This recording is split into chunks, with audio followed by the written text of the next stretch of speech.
अस्सलाम वालेकुम नाज़रीन, मैं मोहम्मद मुज़म्मिल हूँ और आप देख रहे हैं हमारा digital platform the nation point. नाज़रीन, इंडिया ने जहाज़ बना लिए, इंडिया ने मार्स पे अपना मिशन भेज दिया, इंडिया ने खला में अपना मिशन भेज दिया, इंडिया चांद तक पहुँच गया, इंडिया ने अपने मुल्क में हेलीकॉप्टर बनाने की इंडस्ट्री लगा दी, इंडिया ने दुनिया में, पूरी दुनिया में आईटी में एक नंबर 1 मकाम हासिल कर दिया।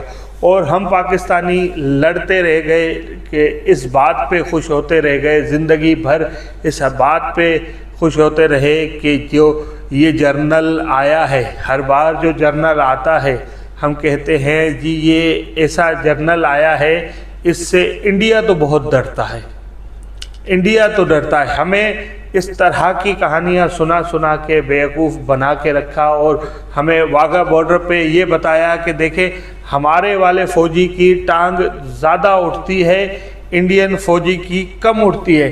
हमें टांगों के पीछे लगा के रखा, हमें डर के बिजनेस में लगा के रखा और इंडिया को मार्स तक पहुंचा दिया, इंडिया को खला में पहुंचा दिया, इंडिया ने आईटी में एक तूफ़ान बर्पा कर दिया और हम आज भी एक कर्ज़ों के तले दबे हैं। आज इंडिया पे 1 रुपये का कर्ज़ नहीं है और पाकिस्तान इतना कर्ज़ा है कि अगर पाकिस्तान कुछ भी खर्च न करे और 20-25 साल तक कमाए और IMF को देता जाए और दीगर बैंकों से जो कर्ज़ लिया है वहाँ देता जाए भी ये कर्ज़ नहीं उतर सकता। हर पाकिस्तानी पैर के नाखून से लेकर सर के बाल तक कर्ज़ में डूब चुका है। अब इस कर्ज़ों से निकलेंगे कैसे? अब इन चीज़ों से निकलेंगे, एक तो पहले तो जो इस्टेब्लिशमेंट है उनसे हाथ जोड़ के पैर पकड़ के ये रिक्वेस्ट की जाए, खुदारा आप अपने बॉर्डर लाइन संभालें, मुल्क संभालना हमें दीजिए।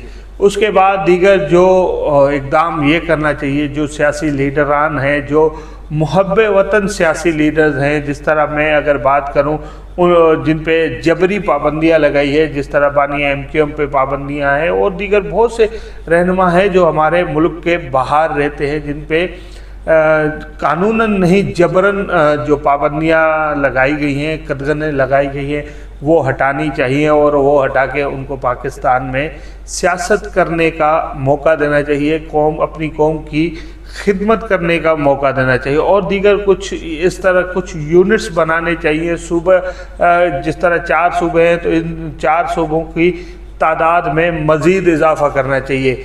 जिस तरह आप जो सियासी अदम इस्तेकाम है, जिस तरह सियासी पार्टियों को अपने कायदीन के ख़िलाफ़ किया गया, जिस तरह सियासी लोगों को जिन्होंने नज़रिया दिया, जिस तरह हम MQM की बात करें तो जिसने नज़रिया दिया, जिसने ये सियासत में लाया, उसी को माइनस करके उन्हीं के जो नीचे तबके के लोग थे उनको लाके बिठा दिया और अपने अब वो उन पे हुक्म सादर, क्योंकि जब तक बानिया MQM थे तो कोई हुक्म उस पार्टी पे चला नहीं सकता था, जब तक बानिया MQM थे कोई उनसे गैर कानूनी काम ले नहीं सकता था। तो इस तरह उन पे पाबंदियां लगा के अब उस दौर के जो डाकू थे, उस दौर के जो चोर थे, जो बानिया MQM को कुछ बताते थे, यहाँ पे कुछ करते थे, आज भी वो MQM में बैठ के वही कुछ कर रहे हैं। महाजिर का वोट बेच रहे हैं, महाजिर की पहचान बेच रहे हैं, महाजिर का नाम बेच रहे हैं। जो उर्दू बोलने वाले लोग हैं, हमारे भाई हैं, वो इन लोगों को वोट देते हैं, चले अपने हैं यार।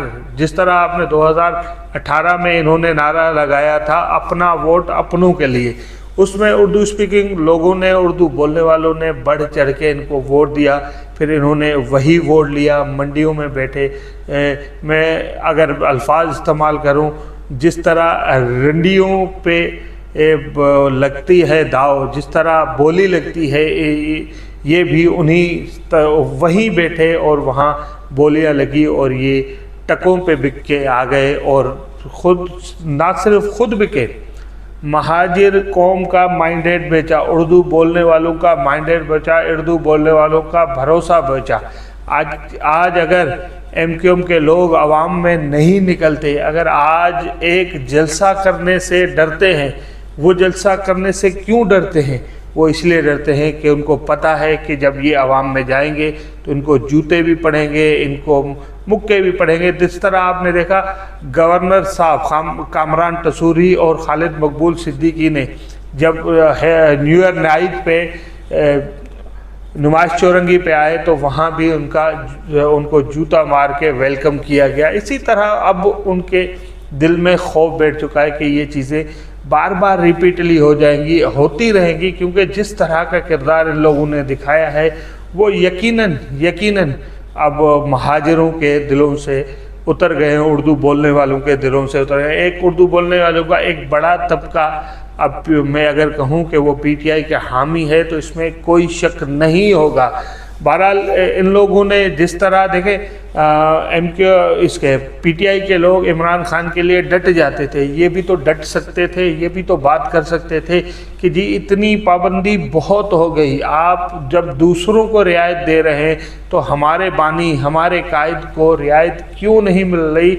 या जिस तरह आपने देखा इमरान खान पे पाबंदी लगी, एक दिन के अंदर जज साहिबान बैठ गए, वही लाहौर हाई कोर्ट जहाँ बानी एमक्यूएम पे पाबंदी लगाई गई वहीं से इमरान खान को रिलीफ मिला, मगर पिछले तकरीबन 7-8 साल से बानी एमक्यूएम उस फोरम से, उस अदालत से इंसाफ मांग रहे हैं, मगर उनको इंसाफ नहीं दिया जा रहा। उनको उनके केसेस में टाल मटोल दिखाई जा रही है। हालांकि अब देखें बहुत से लोग बोलने लग गए, आफ्ताबुद्दीन आ गए, वहाँ निसार पावर साहब आ गए, दानिश साहब आ गए, बहुत से और अब बहुत और नाम ऐसे आने वाले हैं जो दीगर शहरों में उठ के आएंगे।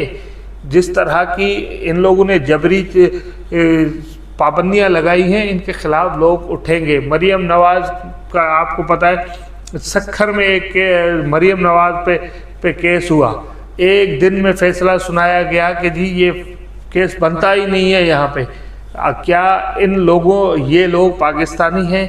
इनके पीछे आवाम खड़ी है। जब बानी एमक्यूएम के लाखों करोड़ों लोग चाहने वाले हैं, उनकी दिल आज़ारी क्यों की जा रही, या उनकी दिल आज़ारी की जा रही है या कराची और हैदराबाद के लोगों से इस्लामाबाद में बसने वाले उस हुक्मरान तबकों की, या मैं कहूँ कि इस्टेब्लिशमेंट के उन जागीरदारों की कोई ख़ास दुश्मनी है?